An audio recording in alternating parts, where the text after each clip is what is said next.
बिस्मिल्लाहिर्रहमानिर्रहीम। अस्सलाम वालेकुम नादरीन, मैं ਤੁਹਾਡਾ ਮੇਜ਼ਬਾਨ ਅਸਗਰ ਗੁੱਜਰ। ਤੁਸੀਂ ਵੇਖ ਰਹੇ ਗੁੱਜਰ TV ਵਾਲਾ ਹਰ ਰੋਜ਼ ਬਿਹਤਰੀਨ ਤੇ ਆਲਾ ਕੁਆਲਿਟੀ ਦੇ ਜਾਨਵਰ ਲੈ ਕੇ ਦੋਸਤੋ ਮਚਾਵ ਰਹੀਦਾ।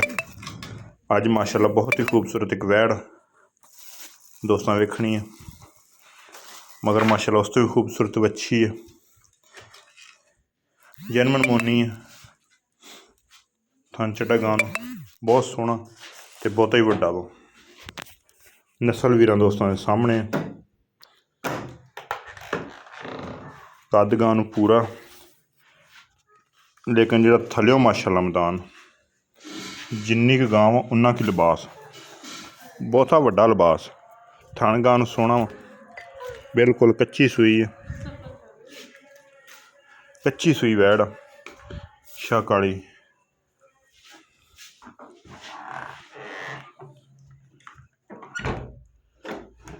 ਇਹ ਵੱਛੀ ਮਗਰ ਗਾਂ ਨੇ, ਵੱਛੀ ਵੀ ਕਰਾਸ ਦੇ ਵਿੱਚ, ਨਸਲਜ਼ਾਤ ਵੀਰਾਂ ਦੇ ਸਾਹਮਣੇ। ਪਹਿਲਣ ਵੈੜ ਆ, ਖੂਬਸੂਰਤੀਆਂ ਬਰੀਕੀਆਂ पूरियां माशाअल्लाह। नस्ल गां को पूरी है। फिर लिबास गां नूं सोहना बहुत है, चीरवां ते वड्डा माशाअल्लाह। ते रेट भी इंशाअल्लाह मुनासिब होएगा।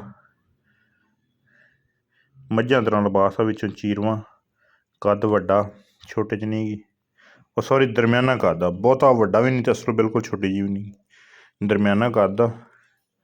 कोई दोस्त मौके उत्ते आए आपकी तसल्ली करके लै जाओ, बिल्कुल सील शरीफ। 5,80,000 रुपया रेट है गां का। अगर किसी वीर दे दिल लगदी रबता कर लवे, जेर सिटदी पई है। रबता नंबर 0300 567 2355, यही WhatsApp ते यही कॉल नंबर। लोकेशन तहसील अरफवाला, ज़िला पाकपतन शरीफ। माशाअल्लाह बहुत प्यारी वैड़, बड़ी पली है। लिबास गां नूं बहुता वड्डा, लत्तां बाहर कट जेर माशाअल्लाह सिटदी पई है, 2-4 मिनट जेर सिट देनी है। नस्ल दोस्त ज़्यादा समय की गां बारे खास नहीं तजर्बा, बस आप भी ली दी ते अंदाजे नाल लै ली है। ये जर्सी है, फ्रीजन है, वलैती है, जो कुछ भी है क्रास दे विच दोस्तां वीरां दे सामने माशाअल्लाह।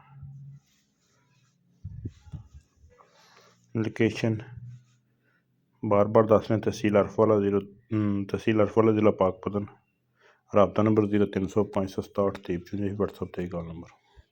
अगर किसी वीर दे दिल लगदी रबता कर लवे, इंशाअल्लाह गां जेह्ड़े भरा नूं बिल्कुल मुनासिब जिहा रेट आ। 5,80,000 गां दी नस्ल दा इंशाअल्लाह कोई शक नहीं। रेट साडा ज़्यादा फर्क आ नहीं, बिल्कुल मुनासिब रेट लाता। ते गां नूं लिबास अगे पिछे जिड्डी क वैड़ आ उड्डा ही गां नूं चढ़ माशाअल्लाह। उम्मीद करने का वीडियो आएगी दोस्तों ने पसंद। वीडियो पसंद आती यार दोस्तों ने शेयर, जिन्होंने दोस्तों ने चैनल नहीं किया सबसक्राइब, चैनल सबसक्राइब। एक अगली तो नवी बेहतरीन वीडियो फिर हाजिर होगा, उस टाइम तक अपने मेज़बान असगर गुजर इजाज़त। अल्लाह।